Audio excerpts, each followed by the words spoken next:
That Iran has confirmed that it targeted and struck the India-bound merchant ship Mayuri नारी। अस्सलाम वालेकुम, welcome to conflict card रात। लें जी, straight of Hormuz के बंद होते ही ईरान और यूएस की जो टेंशन्स हैं वो खिते के बाकी कंट्रीज तक तो फैल ही चुकी हैं, लेकिन इसमें सबसे बड़ा झटका इंडिया को लगा है। एक इंडियन बाउंड कार्गो शिप को डायरेक्टली ईरान ने अपने नूर क्रूज मिसाइल का इस्तेमाल करते हुए टारगेट किया है और इस शिप को नकारा बना दिया गया है। इसके बहुत ही ज्यादा हॉरिफिक विजुअल्स भी आप इस वक्त स्क्रीन पर देख सकते हैं। ये पहला ऐसा अटैक है जो खलीज फारस में ईरान ने इंडियन बाउंड शिप पर किया है। बेसिकली ये थाई फ्लैग शिप था, थाईलैंड की कंपनी का था, लेकिन इसने ऑयल, एलएनजी और दूसरा कार्गो वो इंडिया की गुजरात पोर्ट पर जाके डंप करना था, ये वहां ऑफलोड करना था। देन इसी ऑयल को जामनगर ऑयल रिफाइनरी में रिफाइन किया जाना था, जो कि अगेन अंबानी की रिलायंस इंडस्ट्रीज लिमिटेड की है। और देन ये इंडिया में मुख्तलिफ कामों में इस्तेमाल आना था, खासतौर पर इंडियन मिलिट्री के लिए भी इसी क्रूड ऑयल को आगे प्रोसेस करके इस्तेमाल किया जाता है। ये खबर अपने आप में एक बहुत बड़ी डेवलपमेंट है ऐसे वक्त में जब इंडिया ने अमेरिकन प्रेशर की वजह से चाबहार पोर्ट को अबैंडन कर दिया,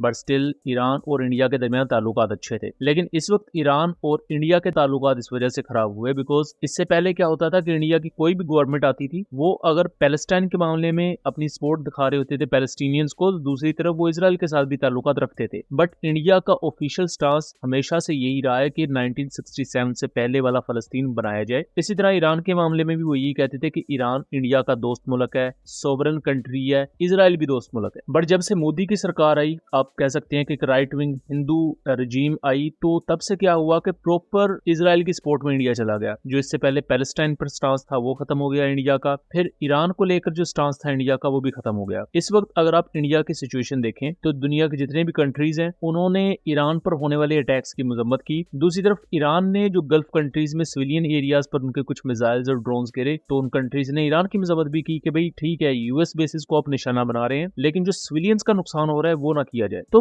पूरी दुनिया के कंट्रीज उन्होंने एक बैलेंस्ड अपना मौकफ रखा। इंडिया ने सिर्फ ईरान की मजम्मत की, लेकिन इजरायली अटैक्स को कंडेम नहीं किया, यानी कि इजराइल की इंडिया सपोर्ट में रहा है। अब उसी दौरान क्या हुआ कि एक इंडियन बाउंड शिप जा रही थी स्ट्रेट ऑफ हॉर्मुज से, जो कि यूएई के एक पोर्ट से निकली और इसने आगे जाना था खलीज फारस और स्ट्रेट ऑफ हॉर्मुज से गुजरते हुए इंडियन पोर्ट्स पर। जब ये स्ट्रेट ऑफ हॉर्मुज से गुजर रही थी तो ईरानियन कोस्टल मिसाइल बैटरीज वो इसे डिटेक्ट करती हैं, उनके रेडार्स, इसको लॉक किया जाता है और एक सबसोनिक क्रूज मिसाइल इसकी तरफ फायर किया जाता है, जो कि इसके हल के नीचे वाले एरिया पे लगता है। उसके ये विजुअल्स आप देख सकते हैं। अब ये शिप इस वक्त काफी ज्यादा डैमेज है, ये इस वक्त फ्लोट करने के काबिल नहीं है, ना ही आगे ये अपना सफर जारी रख सकती है। तो ये जो शिपमेंट इंडिया को जा रही थी वो ऑलरेडी डिले हो चुकी है। दूसरी तरफ एक तेहरान यूनिवर्सिटी के प्रोफेसर हैं, उन्होंने अपने सोशल मीडिया पर रिसेंट बयान में, जो इंटरनेशनल मीडिया को वो इंटरव्यू दे रहे थे, अपना तज्जिया दे रहे थे, मोहम्मद बरदानी नाम है इनका, इन्होंने ओपनली ये कहा है कि अब अगर इंडिया को मार पड़ेगी ईरान से वो सिर्फ नरेंद्र मोदी की वजह से, बिकॉज मोदी के आने के बाद ईरान तो बहुत छोटी चीज है, इंडिया को जो पिछले कई सालों से स्टांस था मुख्तलिफ मामलात को लेकर वो बदल चुका है। And of course, even worse than Japan is India. And the Indian Prime Minister made the foolish miscalculation of aligning himself with Netanyahu. They don't have oil reserve. They don't have a strategic reserve. I don't know if you can hear the explosions. They don't have an strategic reserves. Japan does. So India is going to be hit very hard.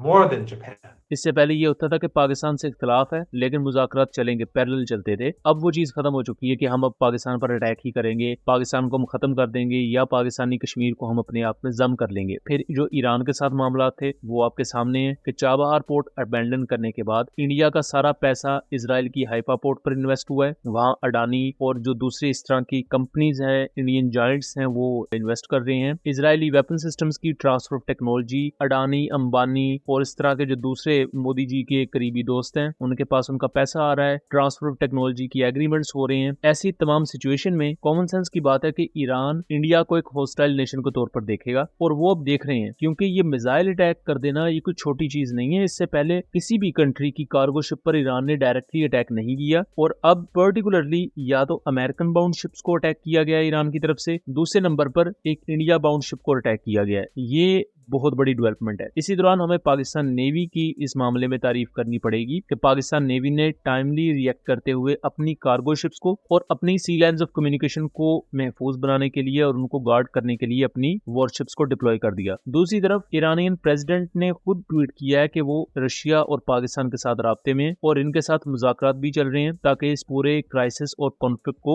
या तो महदूद किया जाए या इस जंग को खत्म करने की तरफ कुछ इकदाम उठाए जाएं। और ईरान दूसरी तरफ तारीफ भी कर रहा है पाकिस्तान की सपोर्ट को लेकर। यहाँ मैं एक चीज वाज़ेह कर दूं कि पाकिस्तान ने ईरान पर जो अटैक हुआ है इजराइल और अमेरिका का, उसको खुलकर कंडेम किया है और ईरान की जवाबी कार्रवाई को सपोर्ट किया है। लेकिन जो ईरानियन ड्रोन्स अरब कंट्रीज के सिविलियन एरियाज पर गिरे हैं, जिसको लेकर अरब कंट्रीज ईरान के खिलाफ बयान दे रहे हैं, पाकिस्तान ने वहां अरब कंट्रीज की सपोर्ट की है कि लेजिटिमेट टारगेट अपनी जगह, लेकिन सिविलियन एरियाज को टारगेट नहीं किया जाना चाहिए बिकॉज वो भी आगे सॉवरेन कंट्रीज है और जियोपॉलिटिक्स ऐसे ही चलती है। यहाँ आपको गिव एंड टेक से काम लेना पड़ता है। और इसी के साथ साथ जो सबसे बड़ा इस वक्त प्रोपेगेंडा लॉन्च किया गया है कि पाकिस्तानी कार्गो शिप्स पर अटैक किया जाएगा, ऐसा फिलहाल नहीं है। पाकिस्तान नेवी की डिप्लॉयमेंट भी इसी वजह से हुई है। दूसरी तरफ ईरान की तरफ से कोई ऐसा सिग्नल पाकिस्तान को नहीं दिया गया कि किसी पाकिस्तानी बाउंड शिप को वो अटैक करेंगे, क्योंकि वो पाकिस्तान की सपोर्ट की तारीफ कर रहे हैं और पाकिस्तान इस वक्त पूरे मामले को डिफ्यूज करने के लिए डिप्लोमेटिकली ईरान के साथ इंगेज्ड है। और पाकिस्तान नेवी की डिप्लॉयमेंट इस कॉन्टेक्स्ट में है कि ईरान और यूएस के इस कॉन्फ्लिक्ट का फायदा उठाते हुए कोई थर्ड पार्टी किसी भी किस्म का पाकिस्तानी कार्गो को